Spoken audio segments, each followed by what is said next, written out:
During his 4 years at Manchester United from 1998 to 2002, Dwight earned massive salaries, won 3 Premier League titles, and collected huge bonus payments for winning trophies. He scored 48 goals in 96 Premier League appearances for United, consistently delivering performances that justified his huge salary. The bonus payments for winning trophies were substantial, probably hundreds of thousands of pounds each time United won the league or a cup competition, and these bonuses added up quickly when you're winning multiple trophies every season. By the time Dwight left Manchester United in 2002, he had probably earned somewhere between 15 and 20 million pounds just from his 4 years at the club, not including all the endorsement money and other income sources. After leaving Manchester United, Dwight continued his career at several other clubs including Blackburn Rovers, Birmingham City, Sydney FC in Australia, and Sunderland. While these clubs didn't pay the enormous salaries that Manchester United offered, they still provided very good money that kept adding to Dwight's growing wealth. At Blackburn Rovers from 2002 to 2004, he probably earned around £30,000 per week, which was still excellent money. At Birmingham City and his other clubs, the salaries decreased as he got older and his market value dropped. But even in his late 30s, Dwight was earning more than most people make in their entire careers. Every contract, every club, every year of his career added more money to his bank account and brought him closer to the kind of wealth that would let him live luxuriously for the rest of his life. Throughout his club career, Dwight also represented Trinidad and Tobago at the international level, becoming the captain and star player of his national team. He played 72 matches for Trinidad and Tobago between 1989 and 2009, scoring 19 goals and becoming a national hero. While international football didn't pay the huge salaries that club football offered, representing his country gave Dwight enormous pride and increased his marketability back home in the Caribbean.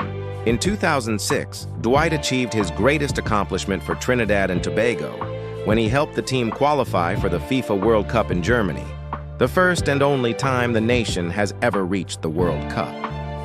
That achievement made him a legend in Trinidad and Tobago, and legends can make serious money from appearances, endorsements, and business opportunities in their home countries.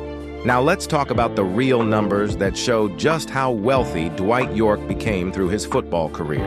As of 2025, Dwight's net worth is estimated at approximately $5 million, though some sources suggest it could be higher depending on his investments and property holdings. This fortune came from multiple sources, including his football salaries over 20 years, endorsement deals with major brands, appearance fees, coaching salaries, television punditry work, and smart investments in property and businesses.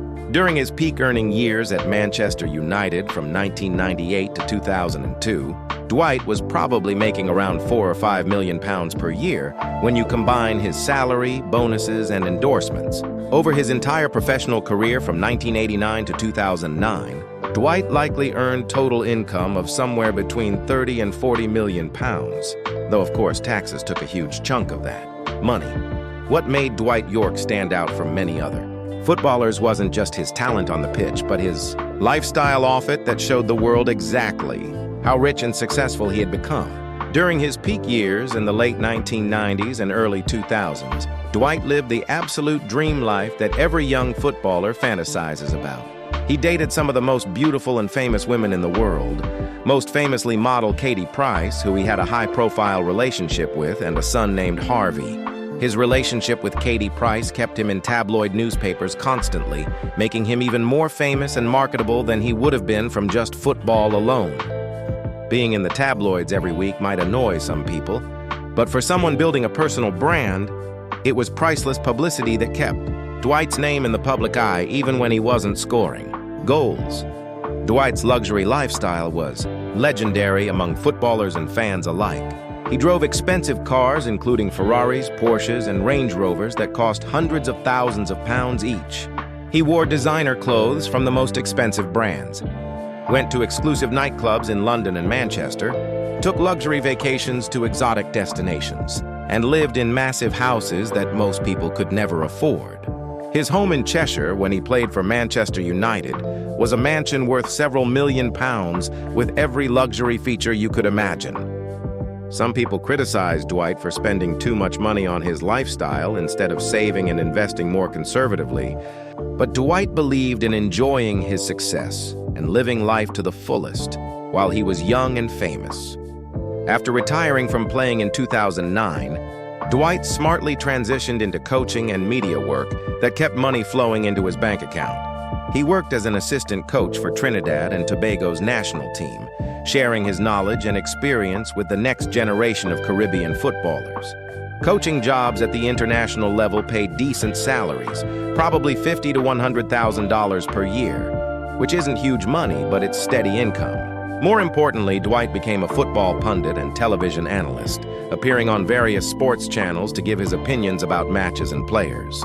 Television punditry can be very lucrative for former players with Dwight's profile and personality, potentially paying hundreds of thousands of pounds per year for regular appearances.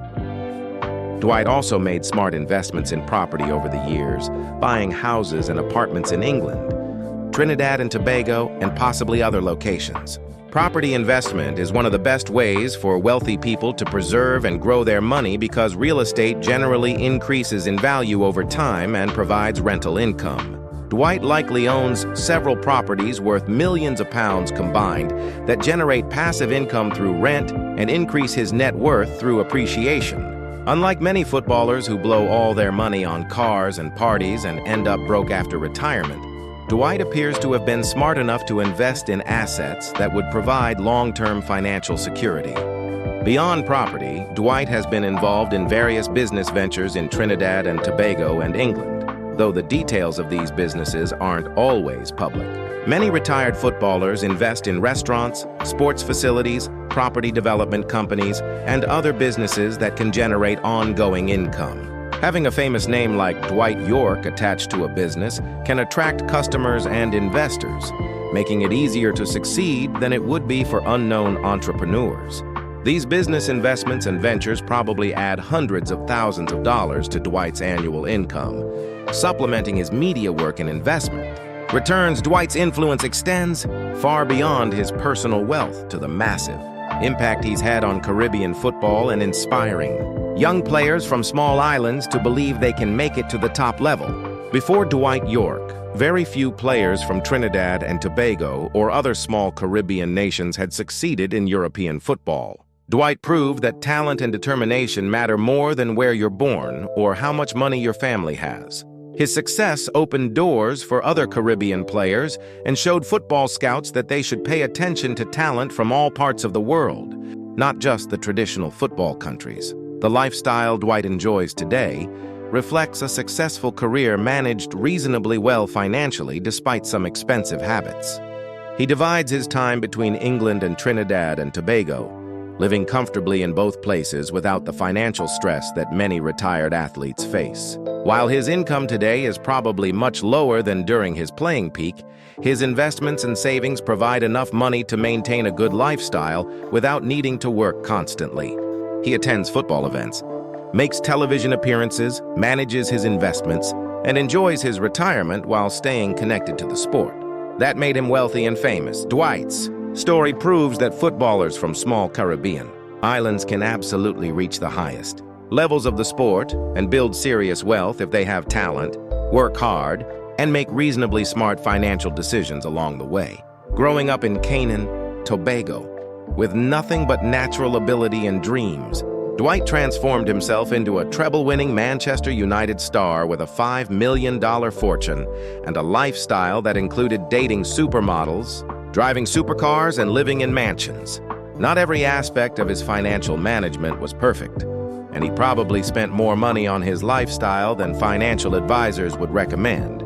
But he enjoyed his success and still built enough wealth to live comfortably for the rest of his life. From playing on dusty fields in Tobago to scoring goals at Old Trafford and building a multi-million-dollar fortune, Dwight Yorke proved that Caribbean footballers can conquer the world and get rich doing it. So hit that subscribe button now to discover more athletes who turned childhood dreams into millions and lived the luxury life along the way.